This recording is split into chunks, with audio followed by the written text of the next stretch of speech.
श्री शिवाय नमस्तुभ्यम दोस्तों, हर हर महादेव। देखिए, 72 वर्षों के बाद ऐसा दुर्लभ संयोग से सावन का महीना आया है और यदि आप लव मैरिज के लिए प्रयास कर रहे हैं, प्रेम विवाह के लिए प्रयास कर रहे हैं, तो आपको इस सावन महीने में ही ये विशेष उपाय कर लेना चाहिए। देखिए, वैसे तो ये उपाय आप किसी भी सोमवार से प्रारंभ कर सकते हैं, लेकिन इतना पवित्र श्रावण का महीना चल रहा है और यदि आप लव मैरिज करना चाहते हैं, प्रेम विवाह करना चाहते हैं, अपने मन से, अपने पसंद से विवाह करना चाहते हैं, तो आपको इस सावन के विशेष सोमवार पर ये उपाय प्रारंभ करना चाहिए। प्रेम विवाह के लिए सर्वश्रेष्ठ उपाय है और इस उपाय की जानकारी मैंने पहले भी अपने चैनल पर दी है, जो काफ़ी लोगों ने इस जानकारी को पसंद किया है और ये उपाय पूज्य गुरुजी पंडित प्रदीप जी मिश्रा ने अपनी कथा में बतलाया है। तो आइए जानते हैं इस उपाय के बारे में। इससे पहले यदि आप हमारे चैनल पर नए हैं तो चैनल को सब्सक्राइब कर दीजिए और वीडियो पसंद आए तो उसे लाइक और शेयर अवश्य कीजिए। तो इसके लिए आपको 5 बेलपत्र लेने होंगे। बेलपत्र आप ऐसे लें जो कहीं से भी खंडित ना हो, साफ और सुरक्षित 5 बेलपत्र आपको ले लेना है।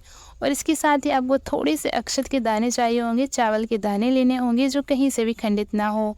जो संख्या में लगभग 14 आपको अक्षत के दाने चाहिए होंगे, तो थोड़े से अक्षत के दाने आप अपने साथ रखें। और इसके साथ ही आपको लेना होगा थोड़ा सा चंदन। चंदन आप पीला चंदन भी ले सकते हैं और लाल चंदन भी ले सकते हैं। यदि आपके पास चंदन ना हो तो अष्टगंध जो चंदन होता है उसका प्रयोग भी आप कर सकते हैं।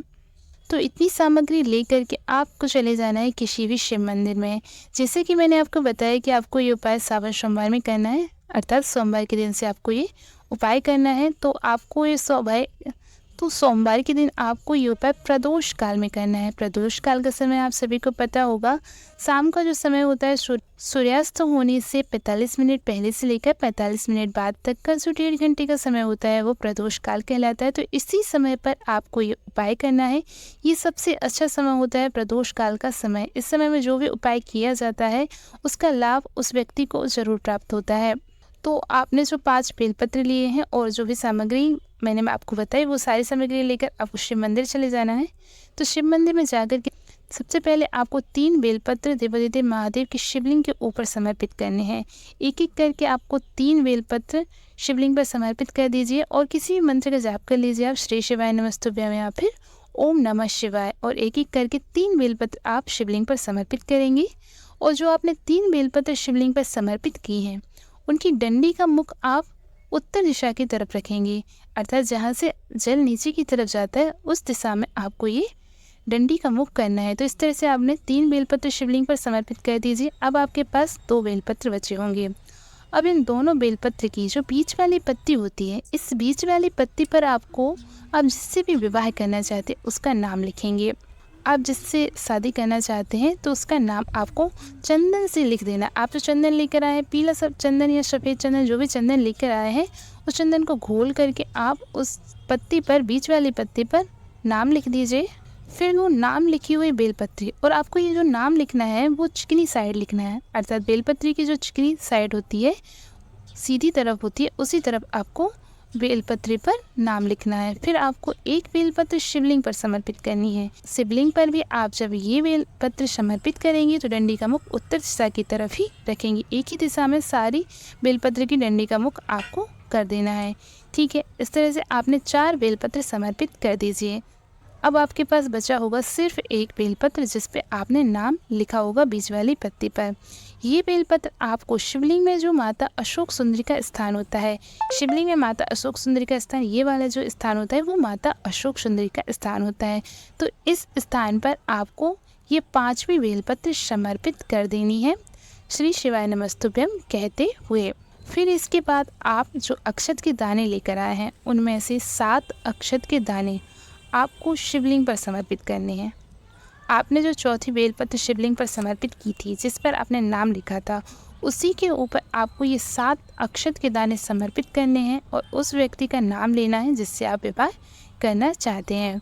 तो इस तरह से आप 7 अक्षत के दाने समर्पित कर दीजिए।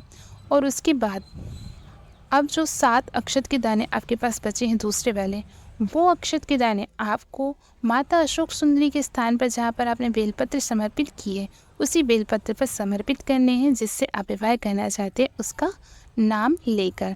तो इस तरह से आपको ये उपाय करना है। यदि मैंने इस उपाय में जो भी जानकारी दी है उसको लेकर यदि आपके मन में कोई कन्फ्यूज़न हो रहा है तो वो आप कमेंट करके मुझसे पूछ सकते हैं।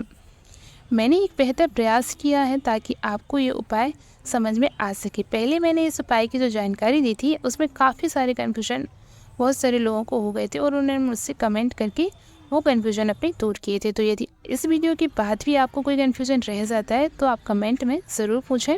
तो आप ये उपाय इस सावन के पवित्र महीने में ज़रूर करें। सावन के सोमवार का विशेष दिन आप इस उपाय को करने के लिए चुनें और 5 सोमवार आपको ये उपाय करना है। 5 सोमवार लगातार आपको उपाय करना है। जैसे इस सोमवार से आपने ये उपाय प्रारंभ किया तो लगातार 5 सोमवार तक आप ये उपाय रेगुलर करेंगे और प्रदोष काल का समय आप इस उपाय के लिए चुनें।